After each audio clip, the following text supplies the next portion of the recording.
Mona Lisa sanitary napkin.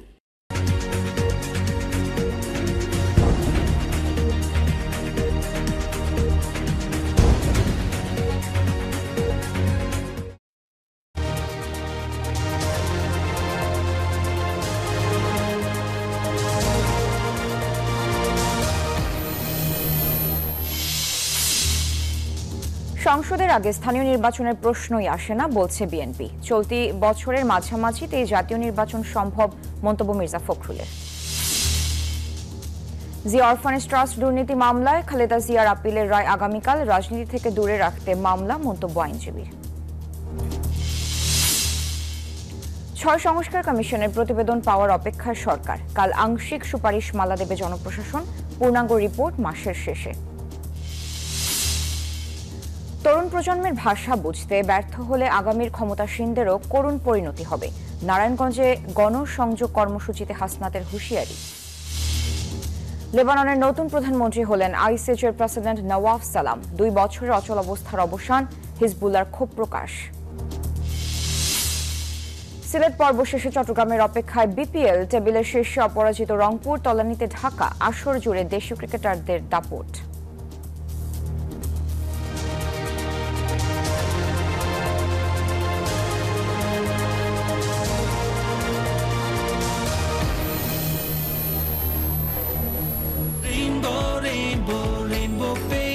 Rainbow Paints, the color of joy. আমন্ত্রণ news 24 সংবাদে, সাথে আছি আমি সারা মেহজাবিন। দেখছিলেন সংবাদ শিরোনাম।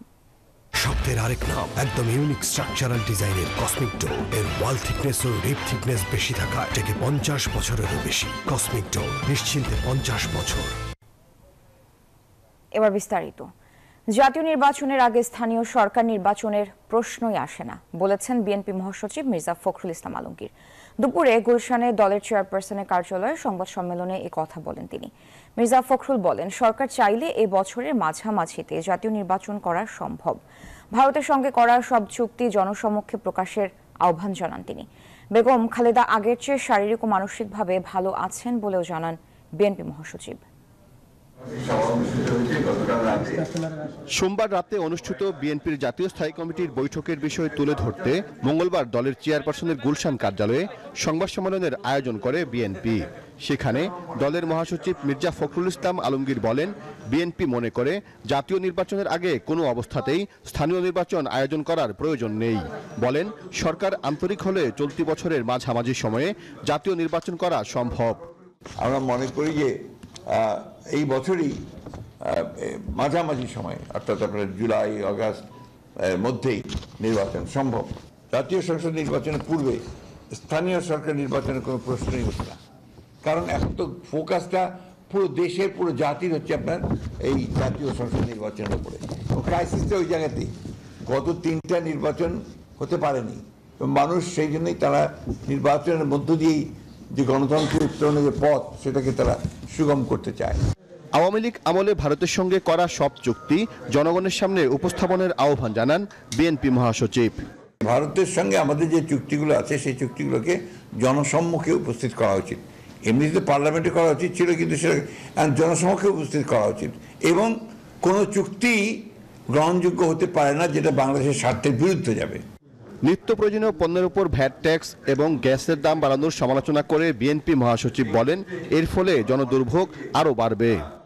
একদিকে নিত্য প্রয়োজনীয় দ্রব্যাদির মূল্য বৃদ্ধি, ক্রমবর্ধমান মুদ্রাস্ফীতি, অন্যদিকে ভ্যাট ও অন্যান্য করের হার বৃদ্ধি অর্থনীতির নেতিবাচক প্রভাব ফেলবে বলে সবাই মনে করে। সংবাদ সম্মেলনে সাংবাদিকদের প্রশ্নের জবাবে মির্জা ফখরুল বলেন, নির্বাচন ইস্যুতে জামায়াত ইসলামীর সঙ্গে বিএনপির মৌলিক কোনো বিরোধ নেই।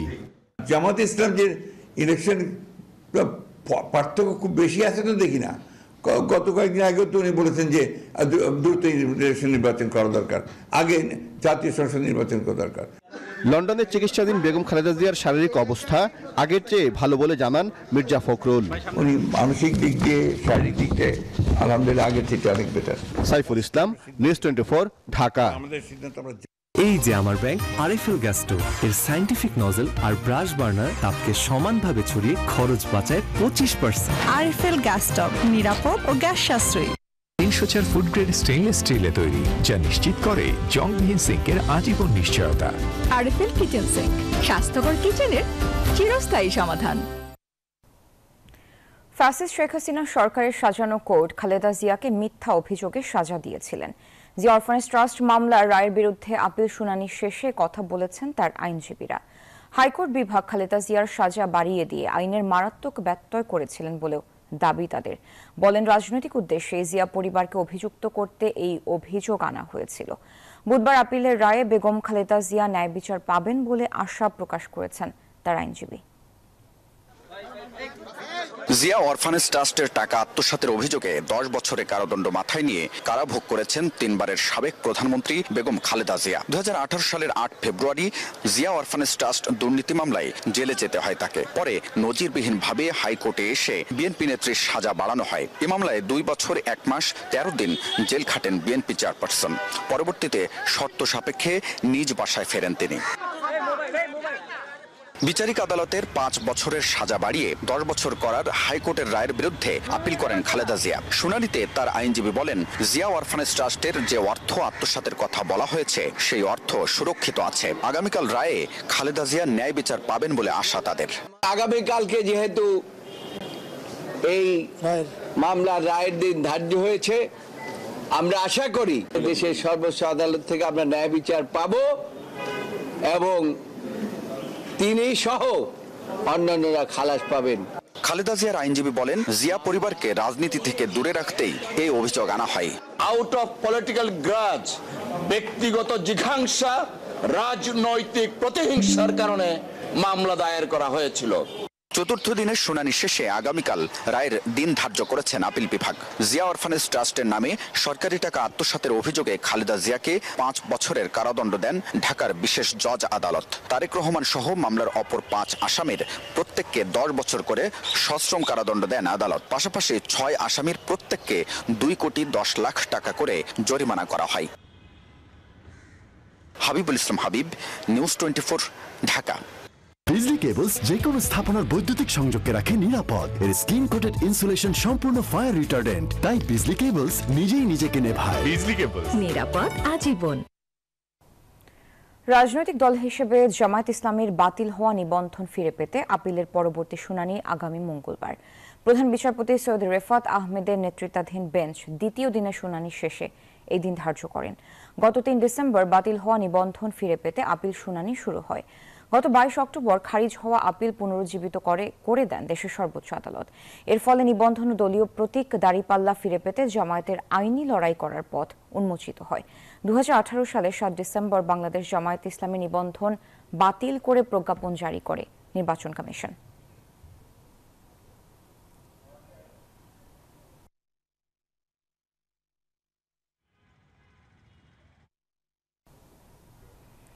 ছয়টি সংস্কার কমিশনের প্রতিবেদন পাওয়ার অপেক্ষায় অন্তর্বর্তী সরকার। আগামীকাল পূর্ণাঙ্গ সুপারিশ মালা দেবে পুলিশ, নির্বাচন, সংবিধান এবং দুদক সংস্কার কমিশন, আর জনপ্রশাসন দেবে আংশিক সুপারিশ মালা।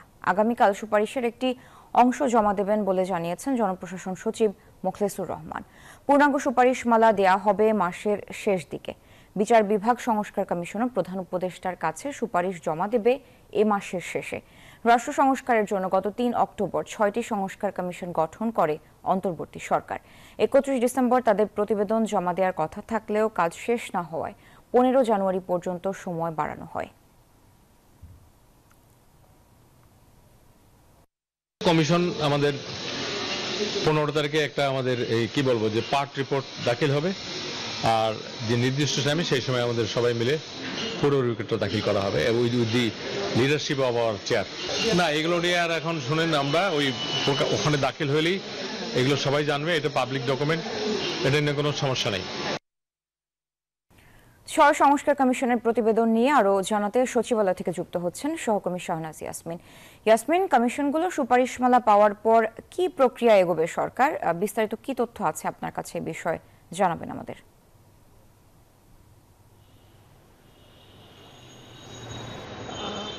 আপনাকে ধন্যবাদ জানাচ্ছি। 8 আগস্ট অন্তর্বর্তী সরকার ইউনূস সরকার তার 21 সদস্যের উপদেষ্টা কমিটির শপথ নেওয়ার পর এরপর 3 অক্টোবর তারা প্রথম দিকে 6টি সংস্কার কমিশন গঠন করেছিল। রাষ্ট্র সংস্কারের অংশ নিয়ে এই সরকার আসলে গঠিত হয়, এটাই তাদের ব্রত ছিল।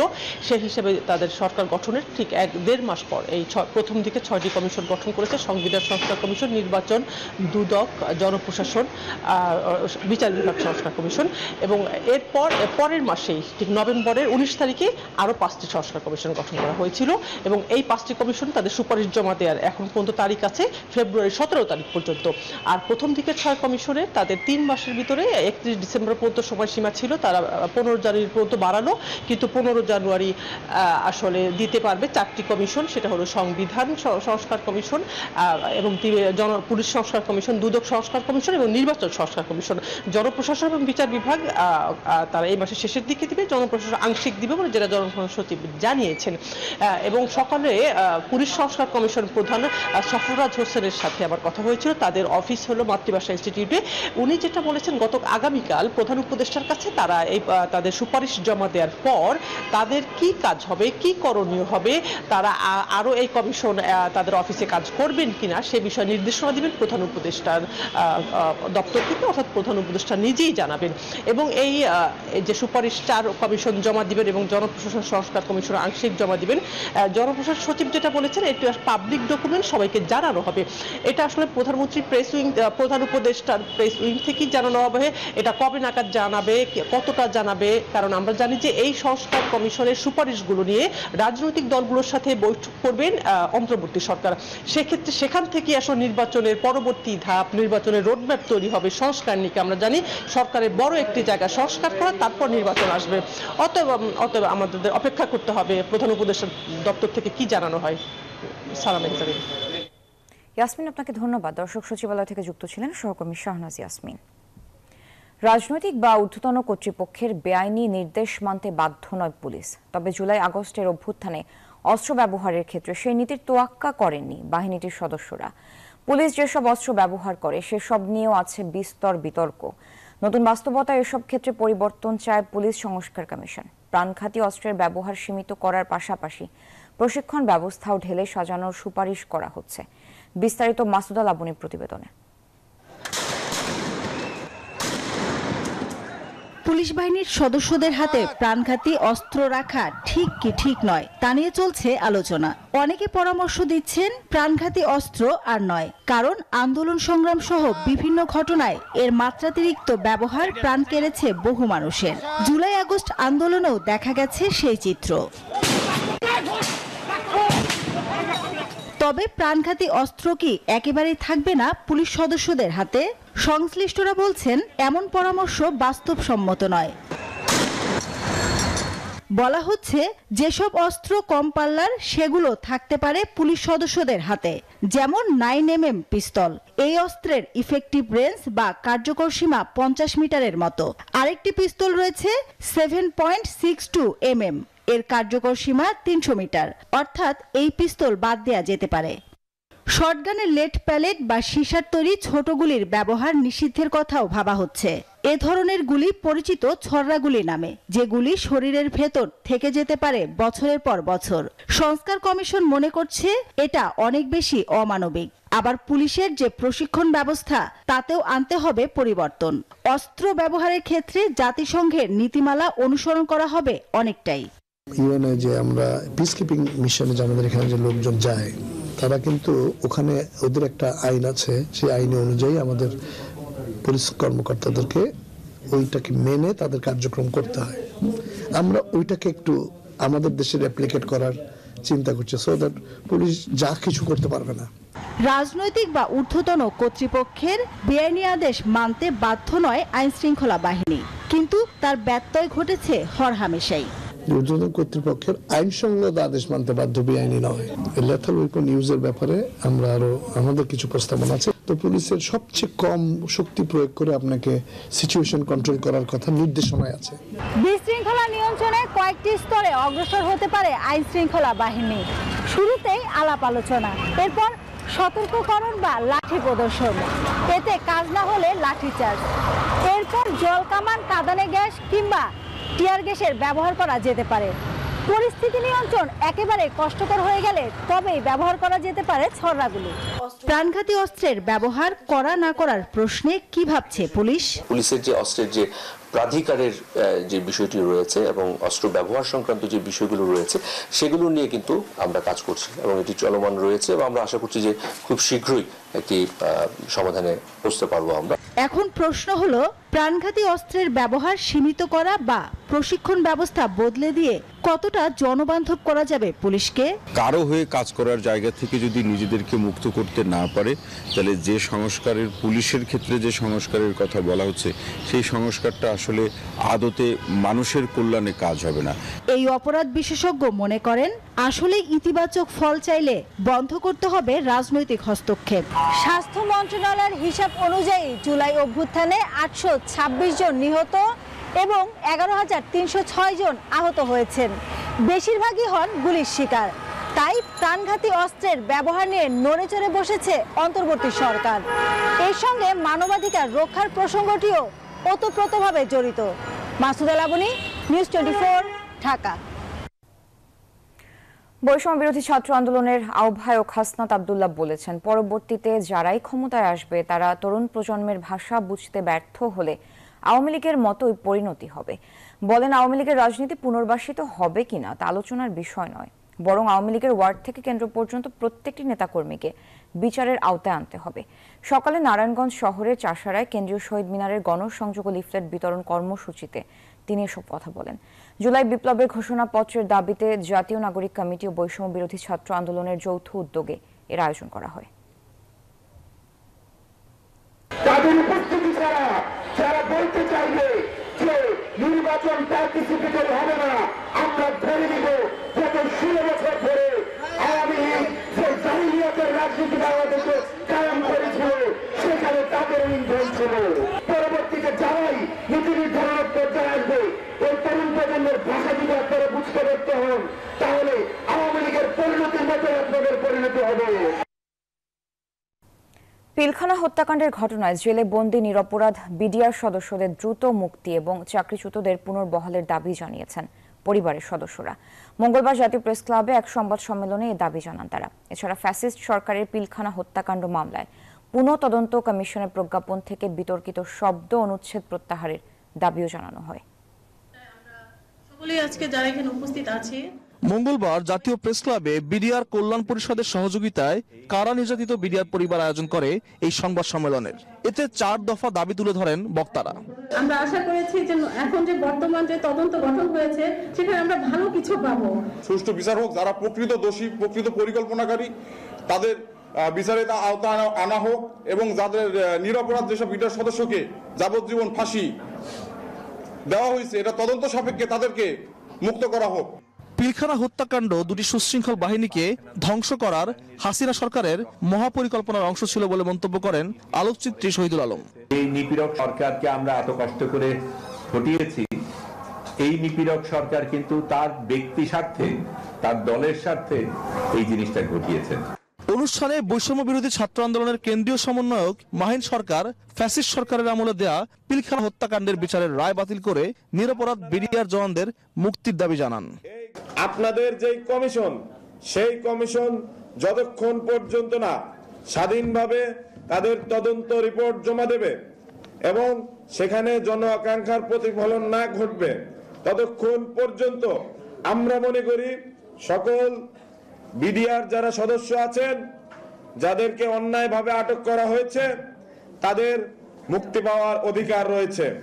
একই সঙ্গে পিলখানা হত্যাকাণ্ড মামলায় পূর্বের বিচারের রায় বহাল রাখার ষড়যন্ত্র থেকে বের হয়ে এসে প্রকৃত মাস্টারমাইন্ড, রাজনীতিবিদ, কর্মকর্তা ও বিদেশি ষড়যন্ত্রকারীদের শাস্তি নিশ্চিত করার দাবি জানানো হয় সংবাদ সম্মেলনে।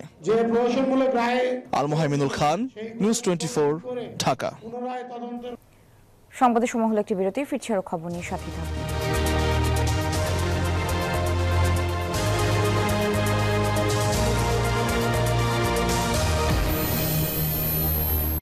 নুডলস খান নাই? তাহলে তো নুডলসই খান নাই।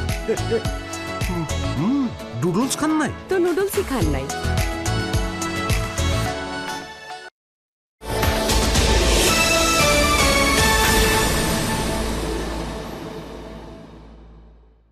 Food poisoning. বাড়িতে তেলাপোকা আছে নাকি? তোমার একটু খেয়াল রাখা উচিত ছিল। আবার আমারে বলে যে আমি ঠিক মতো কাম করি না, কিন্তু আমি তো পাউডার দিয়েছিলাম। পাউডার বা চক লুকিয়ে থাকা তেলাপোকাদের কিচ্ছু করতে পারে না। এই জন্য লাল হিট, যা লুকিয়ে থাকা তেলাপোকাদের মারে আস্তানায় ঢুকে। লাল হিট, লুকালেও বাঁচবে না। প্রতি মাসের 1 তারিখ নতুন ফর্মুলায় গুড নাইট লিকুইড।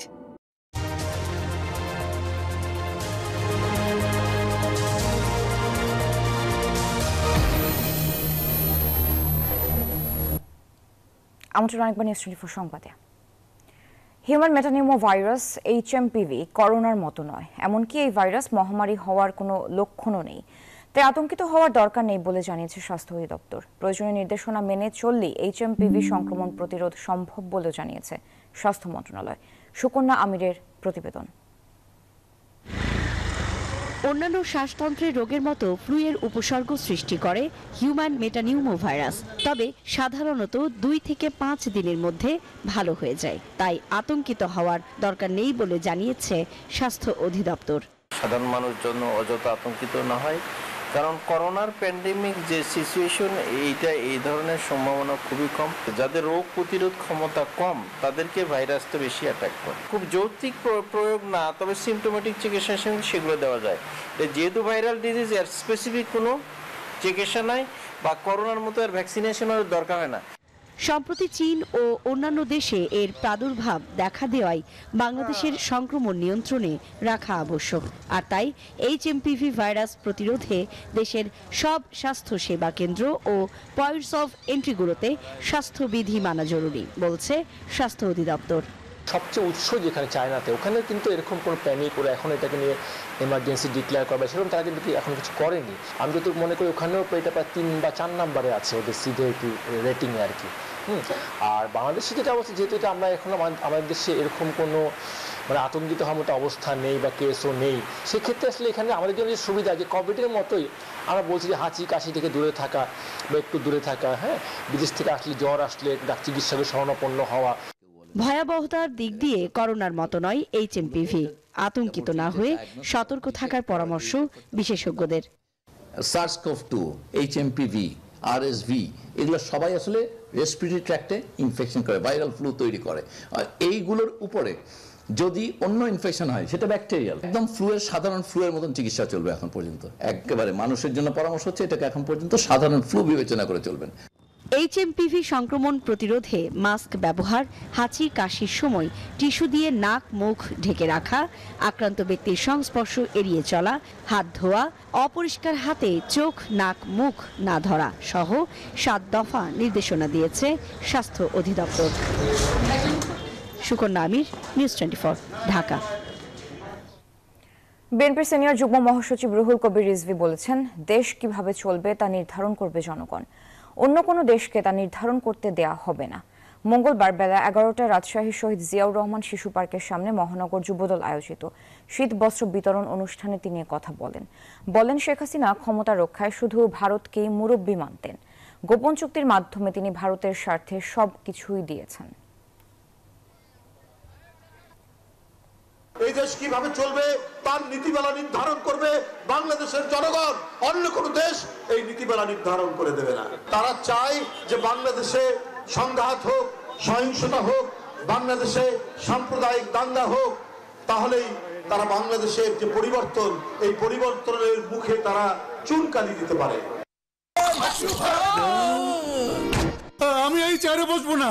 বাচ্চু ভাই, এই চেয়ারকে ভয় পেও না। ডেন্টিস্টের পরামর্শে নাও নতুন কোলগেট অ্যাক্টিভ সোল, যা দাঁতের সমস্যা শুরু হওয়া মাত্রই থামিয়ে দেয়। না থাকবে ব্যথা, না থাকবে ভয়।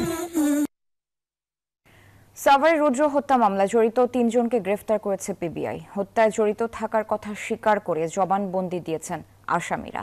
মঙ্গলবার সকালে রাজধানীর উত্তরায় পুলিশ ব্যুরো অফ ইনভেস্টিগেশনের কার্যালয়ে সংবাদ সম্মেলনে বিস্তারিত তুলে ধরেন জেলা পুলিশ সুপার। জানান, মাদকের টাকা পাওনা থাকায় রুদ্রকে কৌশলে ডেকে নিয়ে হত্যা করে 4 তরুণ। গত 21 ডিসেম্বর সাভারের রাজফুলবাড়িয়ায় ধলেশ্বরী নদীতে রুদ্রর মরদেহ পাওয়া যায়। তার মৃত্যু নিশ্চিত করে বা পানিতে ডুবিয়ে গিয়েছে। হৃদয়ের ক্ষোভ ছিল যে তার কাছ থেকে টাকা পায়, কিন্তু সে আমাকে টাকা দেয় না, সুতরাং তাকে আমরা মেরে ফেলবো। মদ খাইয়ে ইন্টেনশনালি তাকে বেশি পরিমাণ মদ খাইয়ে তাকে নদীতে সে পড়ে যায় এবং পড়বার পরে যখন সে সাহায্য চায় যে আমাকে উঠান, না উঠিয়ে বরং ওই যে নৌকা চালানোর যে বৈঠা আছে, বৈঠা দিয়ে তার মাথায়, মুখে, শরীরে বিভিন্ন জায়গায় আঘাত করে। 4 জনের নাম পেয়েছি, 4 জনের মধ্যে 3 জনকে কিন্তু আমরা ইতিমধ্যে গ্রেপ্তার করতে সমর্থ হয়েছি। বাকি আছে একজন নাহিদকে আমরা গ্রেপ্তার করব। এলো instant milk powder happy cow, যেমন সাশ্রয়ী তেমনি পুষ্টিগুণে ভরপুর। আর এটা নিউজিল্যান্ডের গরুর দুধ। হ্যাপি কাউ, গরুর দুধের স্বাদ সবাই পাক। সড়ক দুর্ঘটনায় আহত রাজশাহী বিশ্ববিদ্যালয়ের বাংলা বিভাগের সহযোগী অধ্যাপক ডক্টর পুরনজিৎ মহলদার মারা গেছেন। রাতে রাজশাহী মেডিকেল কলেজ হাসপাতালে চিকিৎসাধীন অবস্থায় তার মৃত্যু হয়। বিশ্ববিদ্যালয়ের বাংলা বিভাগের অধ্যাপক ডক্টর মানিকুল ইসলাম জানান, সোমবার দুপুরে রাজশাহীর কাজলা এলাকায় মোটরসাইকেল থেকে পড়ে গিয়ে গুরুতর আহত হন পুরনজিৎ মহলদার। পরে সেখান থেকে তাকে উদ্ধার করে রাজশাহী মেডিকেল কলেজ হাসপাতালের আইসিইউতে চিকিৎসা দেওয়া হয়, সেখানেই তিনি মারা যান।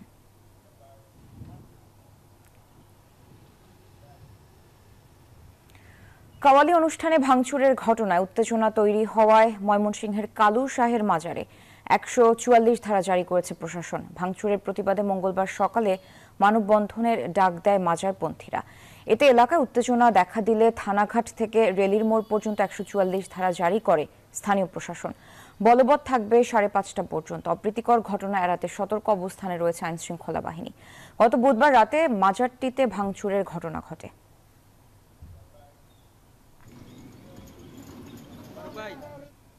সংবাদে সময় হলো আরো একটি বিরতি। ফিরছি আরো খবর নিয়ে, সাথে থাকুন।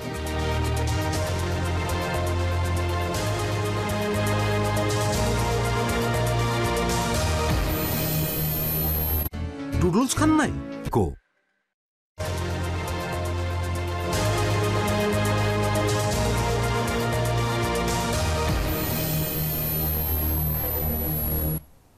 আমন্ত্রণ আরেকবার।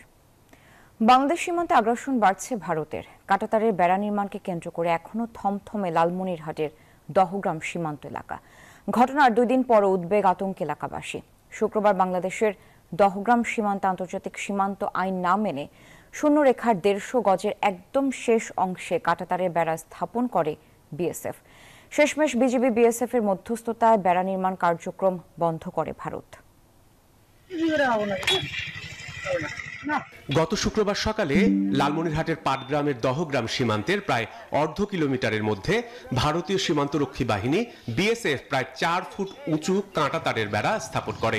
শুরু হয় বিজিবি বিএসএফ উত্তেজনা। বর্তমানে সীমান্তে উত্তেজনা না থাকলেও আতঙ্ক কাটেনি এলাকাবাসীর মধ্যে।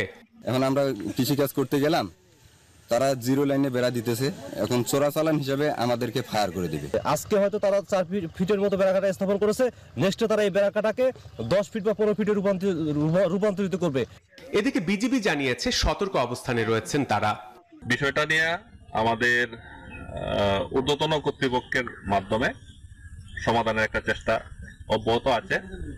তারপরেও বিজিবি এখানে কঠোর অবস্থানে আছে। ওরা ওদের যত ট্রুপস সেখান থেকে ওরা ওই যে প্রতিরক্ষা অবস্থান বা মুখোমুখি অবস্থান থেকে প্রথমে ট্রুপস সরাই নেবে। আমরা সন্ধ্যার সময় আমাদের ওখান থেকে। এলাকাবাসী জানান, স্বাধীনতা যুদ্ধের পর থেকেই জেলার এই সীমান্তে কাঁটাতারের বেড়া ছিল না। তবে দেশের রাজনৈতিক পট পরিবর্তনের পর ভারতের আগ্রাসী মনোভাবে সীমান্তে শান্তিপূর্ণ বসবাসে ভাটা পড়েছে। Desk report, news 24। এবার আন্তর্জাতিক সংবাদ।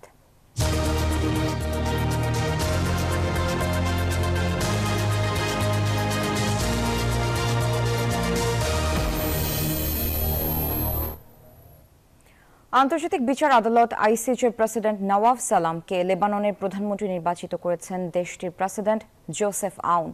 তার এই মনোনয়ন সংকটে জর্জরিত দেশটির জন্য এক চমকপ্রদ পরিবর্তন। এদিকে নওয়াফ সালামকে প্রধানমন্ত্রী মনোনীত করায় ক্ষোভ প্রকাশ করেছে লেবাননের সশস্ত্র গোষ্ঠী হিজবুল্লাহ। লেবাননের সংসদে 128 সদস্যের মধ্যে 84 জনের সমর্থন লাভ করে দেশটির প্রধানমন্ত্রী নির্বাচিত হলেন আন্তর্জাতিক বিচার আদালত আইসিজের প্রেসিডেন্ট নওয়াফ সালাম। বৈরুতের প্রেসিডেন্ট কার্যালয় থেকে জানানো হয়, সংসদের বেশিরভাগ সদস্যের ভোটে নওয়াফ সালামকে প্রধানমন্ত্রী হিসেবে মনোনীত করায় লেবাননের প্রেসিডেন্ট জোসেফ আউন তাকে ডেকে পাঠিয়েছেন। দেশের বাইরে অবস্থানরত নওয়াফ মঙ্গলবার দেশে ফিরবেন। কিছু সংবাদ মাধ্যম নওয়াব সালামের প্রধানমন্ত্রী মনোনীত হওয়ার বিষয়টিকে সুনামির সাথে তুলনা করেছেন। ভয়াবহ অর্থনৈতিক দুর্দশা থেকে মোকাবেলায় সক্ষম হবে মত লেবাননবাসীর। সত্যি আমরা খুশি। এই দেশের আত্মবিশ্বাস জাগছে। সামাজিক, অর্থনৈতিক এবং রাজনৈতিক পরিস্থিতি থেকে স্বস্তি পেতে যাচ্ছি। সালামকে প্রধানমন্ত্রী করার সিদ্ধান্ত ইরান সমর্থিত শিয়া মুসলিম গোষ্ঠী হিজবুল্লাহর জন্য বড় ধাক্কা। তাদের অভিযোগ, নতুন প্রধানমন্ত্রী বিরোধীদের বাদ দেওয়ার জন্য কাজ করবেন। বিশেষজ্ঞরা মনে করছেন সালামের মনোনয়ন লেবাননের রাজনৈতিক প্রেক্ষাপটে এক নতুন অধ্যায়ের সূচনা করবে। তবে এই পরিস্থিতি লেবাননের রাজনৈতিক অঙ্গনে আরো জটিলতা তৈরি করতে পারে। এদিকে জোসেফ আউনের প্রেসিডেন্ট নির্বাচিত হওয়া এবং নওয়াব সালামের প্রধানমন্ত্রী মনোনীত হওয়ার মধ্য দিয়ে দেশটির সরকার ব্যবস্থার 2 বছরের বেশি সময় ধরে চলা অচলাবস্থার অবসান ঘটল। চন্দ্রানী চন্দ্রা, নিউজ 24। ইসরায়েল ও হামাসকে গাজায় চলমান যুদ্ধ বন্ধে একটি চুক্তির চূড়ান্ত খসড়া দিয়েছে কাতার। চলতি সপ্তাহের মধ্যেই গাজায় যুদ্ধবিরতি চুক্তির সম্ভাবনা দেখছে বাইডেন প্রশাসন। যুদ্ধবিরতি নিয়ে আলোচনাও করেছেন বাইডেন নেতানিয়াহু। তবে অভিযোগ উঠেছে গাজা যুদ্ধ বন্ধের চুক্তি ভেস্তে দিতে চেষ্টা চালাচ্ছেন ইসরায়েলি অর্থমন্ত্রী। 15 মাস ধরে চলা যুদ্ধে ছিন্ন বিচ্ছিন্ন গাজা উপত্যকা। ইসরায়েলি ধ্বংসযজ্ঞে গাজাকে আর চেনার উপায় নেই। 46,000 মানুষ মরলেও থামছে না নেতানিয়াহুর হত্যালীলা। লেবাননে যুদ্ধবিরতি কার্যকর হওয়ার পর আন্তর্জাতিক দৃষ্টি এখন গাজার দিকে। কয়েকদিন পরেই হোয়াইট হাউস থেকে বিদায় নেবেন জো বাইডেন। ঠিক এমন সময় যুদ্ধ বন্ধে আসার কথা শোনালেন। গাজাবাসী নরকের মধ্যে রয়েছে। আমরা এমন একটি প্রস্তাবের দ্বারপ্রান্তে আছি যা আমি কয়েক মাস আগে বিস্তারিতভাবে উপস্থাপন করেছিলাম। অবশেষে তা বাস্তবায়িত হচ্ছে। এদিকে গাজায় যুদ্ধবিরতি এবং জিম্মিদের মুক্তি দিতে ইসরায়েল এবং ফিলিস্তিনের মধ্যে একটি চুক্তির শর্তাবলী চূড়ান্ত করা হয়েছে। চুক্তির চূড়ান্ত খসড়া দিয়েছে কাতার। ইসরায়েল এবং হামাস প্রতিনিধি দল এই চূড়ান্ত খসড়া পেয়েছে। তবে ইসরায়েলের ডানপন্থী অর্থমন্ত্রী বেনজালেল সতর্ক করে বলেছেন, তিনি গাজায় যুদ্ধ থামানোর চুক্তিকে সমর্থন করবেন না। ইসরায়েলকে ফিলিস্তিনি ভূখণ্ডে কঠোর প্রতিশোধের দ্বার উন্মোচন করতে হবে বলেও তিনি মন্তব্য করেন। মাসুদ রানা, নিউজ 24। সময় হলো আরেকটি বিরতির সাথে থাকুন।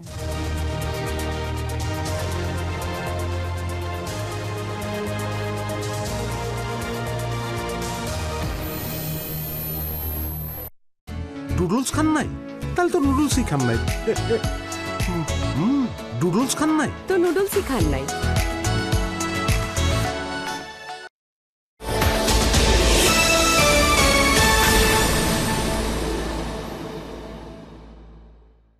বন্ধু নেমে আয় না, 5 মিনিট দাঁড়া, হেয়ার কালার করে নেই। আপু, হারপিক শুট তো ক্যান্সেল। ক্যান্সেল? ব্রেকিং নিউজ দেখেন নাই? তাহলে হারপিকের চেয়ে ভালো কে? হোয়াট? হারপিকের চেয়ে ভালো?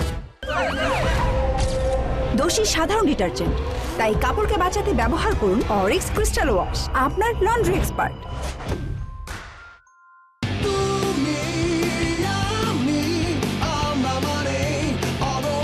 অদম্য সব মানুষের জন্য বাংলা লিংকটি এলো অদম্য অফার।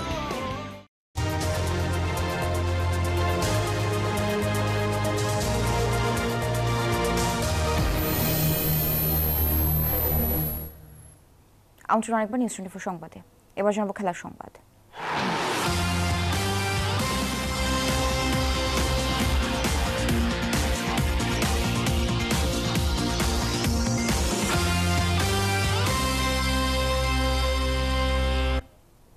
দেখতে দেখতে শেষ বিপিএল এর সিলেট পর্ব। বিদেশি ক্রিকেটারদের পেছনে ফেলে সেরাদের তালিকায় দাপট দেশিদের।